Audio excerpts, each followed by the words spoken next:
नमस्कार, म चाहिँ अहिले यो स्वच्छन्द भैरव चितलाङ थाहा नगरपालिका स्थित स्वच्छन्द भैरव मन्दिरमा आइपुगेको छु। यहाँको दृश्य निकै नै रमणीय दृश्य छ। यहाँ स्वच्छन्द भैरव यो निकै नै पुरानो मन्दिर हो। चितलाङवासीहरूको आस्थाको धरोहर हो। यो यहाँ देख्न सक्नुहुन्छ चितलाङ स्वच्छन्द भैरवको मन्दिर देख्न सक्नुहुन्छ यहाँले भिडियोमा। अब हामी स्वच्छन्द भैरवको दर्शन गर्न गइरहेका छौँ। यहाँ पुरानो एउटा स्वच्छन्द भैरव थाहा नौ चितलाङ भनेर लेखिएको छ। पुरानो एउटा पार्टी पनि देख्न सक्नुहुन्छ। निकै पुरानो पार्टी छ। यहाँ 2042 सालमा स्थापना भएको भनेर लेखिएको छ।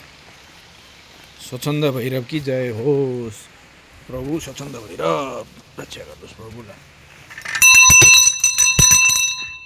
देख्न सक्नुहुन्छ यहाँ मन्दिरमा। यहाँ निकै रमणीय दृश्य। उतापट्टि खोला छ। यहाँ विभिन्न संरचनाहरू छन्। स्वच्छन्द भैरव मन्दिर उतापट्टि धारो पनि छ। दृश्यमा देख्न सक्नुहुन्छ। यहाँ सानो पोखरी छ स्वच्छन्द भैरव मन्दिरमा। यहाँ अर्को धारो रहेको छ। यहाँ बत्ती बाल्ने ठाउँ।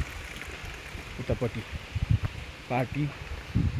यहाँ यो रमणीय दृश्य चाहिँ निकै शान्त रमणीय चराचुरुङ्गीहरूको आवाज आइरहने दृश्य छ। स्वच्छन्द भैरव सूर्यचन्द्र भैरव हेर्नुहोस्। रुखको फेदीमा भैरव निवास गर्नुभएको छ। सबैलाई नमस्कार। माथि जङ्गलमा उता त्यो पहिरोभन्दा माथि लाली गुराँस पनि केही देख्न सक्नुहुन्छ तपाईँहरूले। अलिकति जुम गरेर हेर्नुभयो भने लाली गुराँस फुलिरहेको छ। यता पुल निर्माणाधीन छ। हेर्नुहोस्।